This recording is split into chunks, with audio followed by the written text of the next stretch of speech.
Hello everyone, class 4th, subject Hindi first.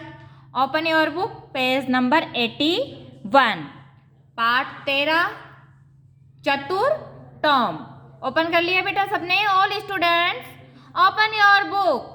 Okay, चतुर Tom.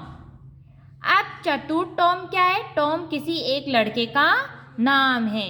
वह अपनी चतुराई और बहादुरी से सारा काम अपने फ्रेंड से करवा लिया था इसने, है ना. और इसने बड़ों में ही नहीं, चतुराई और गुण बड़ों में ही नहीं मिलता बल्कि बच्चों में भी अपन को देखने को मिलता है. आइए इस चैप्टर में यही पढ़ते हैं. ओके, एक था टॉम, यानी एक किसी लड़के का नाम था. छोटा सा कोमा आ रही है तो थोड़ा, ये कोमा क्या होती है? थोड़ा रुकने के लिए होती है. एक था टॉम, छोटा सा लेकिन बड़ा ही नटखट और बहादुर बच्चा. वह अपनी बूढ़ी पाली मौसी के पास रहता था. वह किसके पास रहता था? उसकी मौसी के पास. वह क्या थी? बूढ़ी. और उसका नाम क्या था? पाली मौसी. क्या था? पाली मौसी. पाली मौसी उसकी शरारतों से कभी कभी तंग आ जाती थी.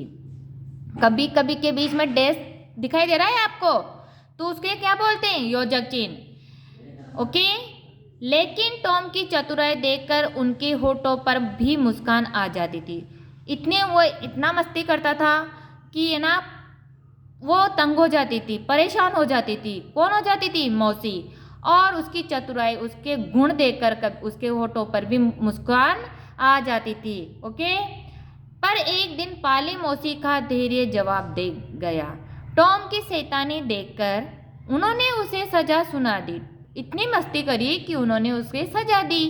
उसे घर की बड़ी सी चहार दीवारी पर सफेदी करने का जिम्मा सौंपा.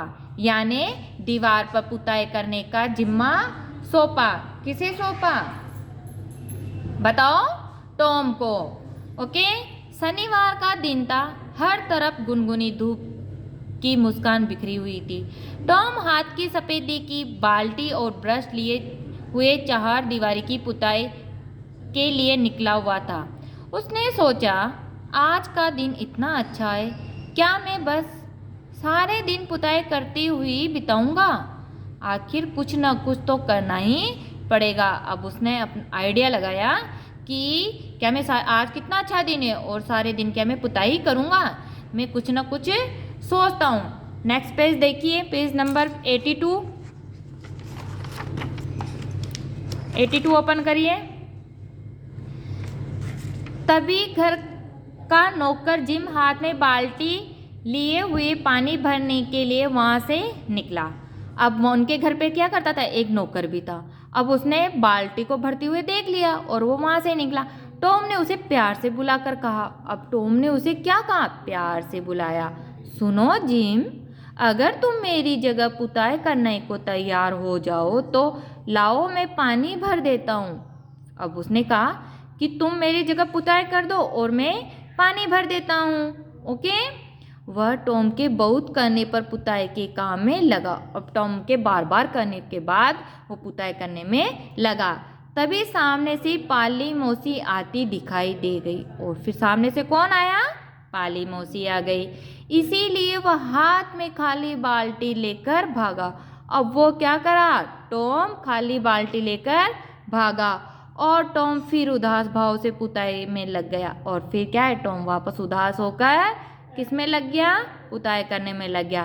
पर अभी भी उसकी उम्मीद खत्म नहीं हुई थी. फिर भी अभी भी उसकी क्या हुई थी? उसकी उम्मीद खत्म नहीं हुई थी कि कुछ ना कुछ सोचता हूँ, मैं अभी करता हूँ. कुछ देर बाद बेन रॉगर सेब खाता और स्टीमर चलाने की नकल करता उछलता कूदता वहाँ आया. अब उस एक और कौन था वहाँ पे? Ben Rogers. वो क्या खाता आया? सेब खाता हुआ स्टीमर चलाने की नकल करता उछलता कूदता वहाँ आया. उस समय टॉम चार दीवारी के एक हिस्से की पुताई करके एकदम कलाकार की नज़र में उसे देख रहा था. बेन ने बड़ी सहानुभूति से कहा, अरे टॉम, आज तो तुम्हें काम करना पड़ रहा है. टॉम हंसकर बोला, काम? तुम इसे काम कहते हो? अरे यह रोज रोज चार दीवारी पुताई करने का मौका किससे मिलता है? अब उसने क्या कहा? हंसकर कहा कि रोज रोज एक पुताई करने का मौका थोड़ी मिलता है। मैं इतना खुश हूँ कि तुम्हें क्या कहूँ कि अब तो सारा नक्शा ही बदल गया था। बेन को लगा काश मुझे भी थोड़ी देर पुताई करने का मौका मिल जाए। उसे बड़ी मनोहार करते हुए कहा, टॉम जरा मुझे भी पुताई करने देना। अब उसने क्या कहा? टॉम जरा मुझे भी पुताई करने देना। अब टॉम के नखरे करने की बारी थी। जैसे आप रहते हो ना, वैसे ही उसने टॉम ने नखरे किए। बोला, बेन क्या कहूँ, पाली मौसी नहीं मानती है। यहाँ जिम भी पुताई करना चाहता था और सीट भी, पर मैंने साफ मना कर दिया। अगर कुछ गड़बड़ हो जाए तो जानते हो पाली मौसी मुझे कितना डांटेगी। अब बेन ने और विनम्रता से अनुरोध किया, देखो टॉम मेरी बात पर विश्वास करो, मैं बड़ी सावधानी से पुताई करूँगा, कहीं कुछ गड़बड़ नहीं होगी, और हाँ बदले में तुम्हें अपना सेब दे दूँगा। टॉम ने एक बड़ा एहसान दिखाते हुए अपना ब्रश छोड़ दिया और बेन उसकी जगह पर बड़ी खुशी से पुताई करने में जुट गया। बेटा ये चैप्टर फिर है ना, जब ऑफलाइन क्लास स्टार्ट होगी तब फिर से समझा देंगे, क्योंकि ऑनलाइन में तो इतना नहीं समझा पाते। Okay, thank you.